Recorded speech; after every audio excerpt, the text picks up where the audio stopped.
If you are trying to pump out more short-form content like TikToks, Reels, or YouTube Shorts, you need a workflow that actually works. I'm going to walk you through the exact setup we use to crank out a massive amount of video content every single week without burning out.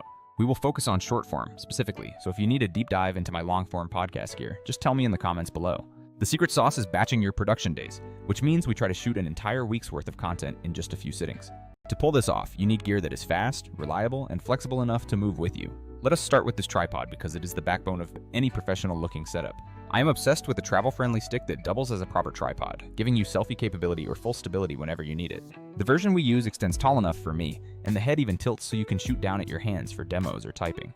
It also comes with a little Bluetooth remote so you can start and stop recording without ever running back to the phone. Once you try one of these, you will wonder how you ever filmed without that swivel feature and remote. Next up is lighting, and we run two primary setups depending on exactly what the day calls for. For most stationary shoots, a ring light behind the camera gives that crisp, even face light that works perfectly for talking heads.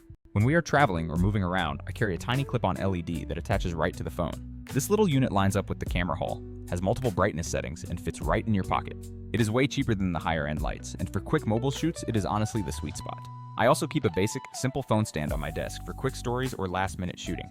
Sometimes I just stack a few books if I need the phone higher, because there is no shame in a makeshift riser when you need content fast. Here's a small but brilliant hack. Use suction cup mounts to stick your phone to a window or mirror. If you want that perfect natural window light, just slap one on the glass and you have a frictionless, hands-free rig. Moving on to phones, we actually use a dedicated Android device just to capture all our raw footage. I am an iPhone person personally, but having a separate device makes file management and editing much cleaner. No random personal texts or family photos get mixed into the folders the editor needs to access. We also slap on a rugged case and a screen protector because dropping a phone mid-batch is the stuff of nightmares. Audio is the one place I refuse to cheap out on, so we use a wireless lav mic for almost everything. The clarity is miles better than the phone mic, especially when you are walking around or sitting away from the camera. Just make sure you buy the right connector for your specific phone, since Android and iPhone variants are not always interchangeable. Also, in our experience, holding the transmitter while talking sometimes gives you slightly better audio than clipping it on, so play with that placement. Good audio is what makes your content feel professional, even if your visuals are relatively simple.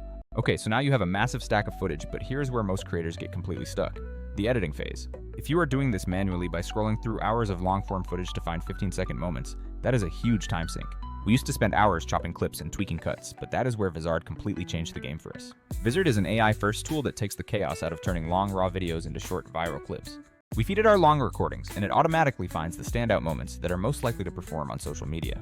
It is not just a random clip picker because it actually analyzes engagement hooks and vocal intensity to surface the bits that grab attention. Then, it auto-edits them into post-ready clips with clean cuts and perfect sizing for different platforms. But Vizard does not stop at editing because one of my favorite features is the auto-schedule. You set how often you want to post, and Vizard will queue up the clips and publish them according to your plan. For someone batching content, that is a literal lifesaver because it removes the need for manual uploads or late-night posting sessions.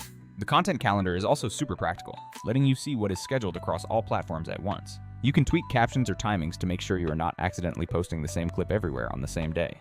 Everything lives in one place, so you do not need 5 different apps to manage your short-form pipeline. Compare that to hiring an editor who does not know platform nuances or doing everything in-house manually. Vizard feels like the perfect middle ground, offering smart automation without dumping you into a total black box. My workflow involves filming a bunch of long-form episodes, dropping the files into Vizard, and letting the AI do the heavy lifting. I still give a quick thumbs up to the suggested clips because human taste always matters, but the process takes a fraction of the time. Sometimes I use my small clip light or window suction setup to shoot a quick intro that the AI can stitch onto a clip. One last thing about tools. Everyone wants the flashiest gadget, but for consistent output, I prefer reliable, low-fuss gear. Combine that gear with Vizard, and you have a system that scales easily, even if you are a team of one. If you want, I will drop links to all the items we use on our storefront so you can shop the setup. I will also drop a link to Vizard so you can try for yourself how it turns your long videos into short-form gold. If this breakdown was helpful, comment below and let me know if you want a gear-only deep dive or behind the scenes of our caption strategy. Alright, I will see you in the next one. Go film something and then let the AI handle the messy editing part.